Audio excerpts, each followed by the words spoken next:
Mag-ano lang ako, wrap up kasi nung 2023 ang balita kasi record high yung inyong cash loans, di ba? Kung tama ang aking pagsasaliksik, 126 billion yung home loans in 2023 at halos 100,000 ang nagkaroon ng bagong tahanan. Meron na ba tayong figures for year-end 2024, Jack? Ma'am Ali, as of now, ang figures po natin ay as of November.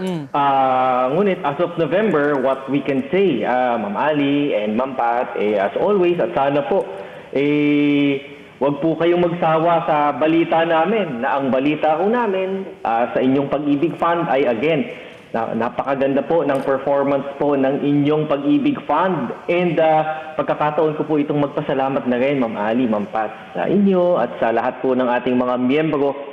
Kasi ang may-ari po ng Pag-ibig Fund ay mga miyembro.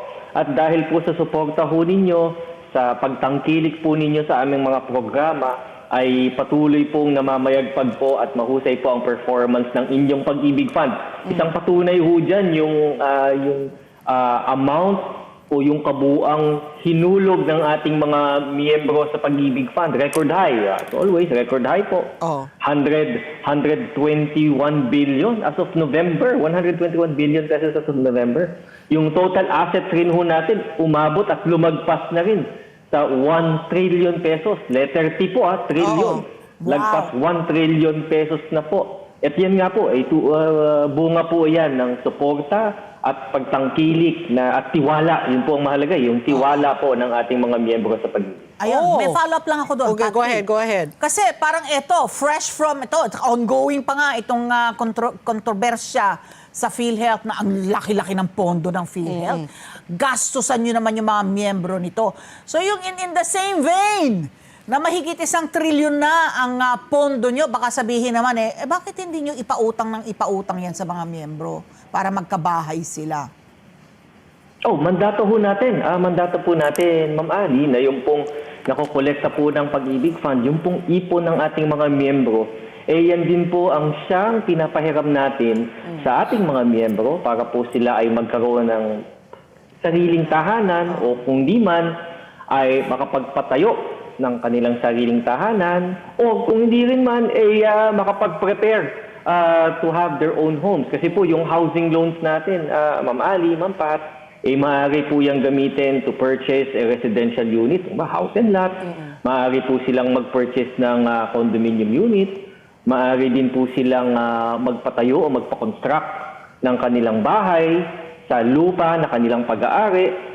O kaya naman ay maaari bumili sila ng residential lot in preparation pagdating ng araw kung gusto nila magpatayo ng bahay. Mandato po talaga natin, Ma'am Ali, Ma'am Pat, na yung pong nakokolekta natin ay maipahiram sa ating mga miyembro para po sa ganyang objective. I was going to say, Jack, so that's very nice to hear, Sabi mo nga, you have 1 trillion, you have a fund of 1 trillion, and maganda yung pagpapautang ninyo. But at the same time, I'm just curious nga, yung that means to say kasi maganda yung collection ninyo, maganda yung contribution, 'di ba? Kaya lumalago yung pera. Pero itong mga hindi naman naiiwasan yung mga bad debts, yung mga hindi nakakapagbayad. Kanina nga binanggit ni Ali na meron kayong online auction. So sa mga ganitong paraan, paano ba ma-acquire itong mga bahay na hindi natapos yung pagbayad, they failed to complete payment, kaya rinemata, ganun po ba yun? Yun ba yung mga nareremata na mga bahay, mga assets ng Pag-ibig? Ma'am Pat, that is a very outstanding point po. Una po, yung binanggit ho ninyo, yung pong collections ho namin, napakahalaga po niyan para sa sustainability ng Pag-ibig dahil ang pondo po ng Pag-ibig ay purely from the members, hanggang sa dulong sentimo po ang pera po na hawak ng Pag-ibig ay pera po ng mga miyembro natin, pera nating lahat. Kaya po mahalaga po yung nabanggit niyo po kanina. Una po, meron pong binabanggit po na performing loans ratio. Ibig sabihin ho niyan ay yung po bang pautang natin ay bumabalik at nababayaran ng mga miyembro. Mahalaga po yung i-monitor at isa po yan sa mga pinakamahalaga ng aspeto po sa amin dito sa Pag-ibig. At ang magandang balita ho dyan ay mahigit 90% I don't have the latest data, but it's more than 90% yung pong performing loans ratio ho natin. Ibig sabihin po, again, kaya po yung tiwala po at suporta po ng mga miyembro natin, lalo na po yung may mga housing loans, more than 90% po Nagbabayad. ay patuloy at tama ang kanilang pagbabayad sa kanilang housing loan. Sa kabilang banda naman po, hindi naman magiging 100% yan sa katunayan. Ano? At meron pa rin mga ilan-ilan na hindi po nakakabayad for some reason. At pagka po ganyan, ay tama po kayo, napipilitan po nating i-foreclose at ang mga property ito. At kailangan ho natin siyang ibenta muli sa iba pang mga interesadong miyembro para po yung pinambili ho nila dyan, yung pinambili ho kasi sa mga properties nila ay pera ng mga miyembro para mabawi ho natin at bumalik sa pondo. Kaya dyan po naman pumapasok yung pong acquired assets natin, no? Yung mga Pag-ibig acquired assets na for sale.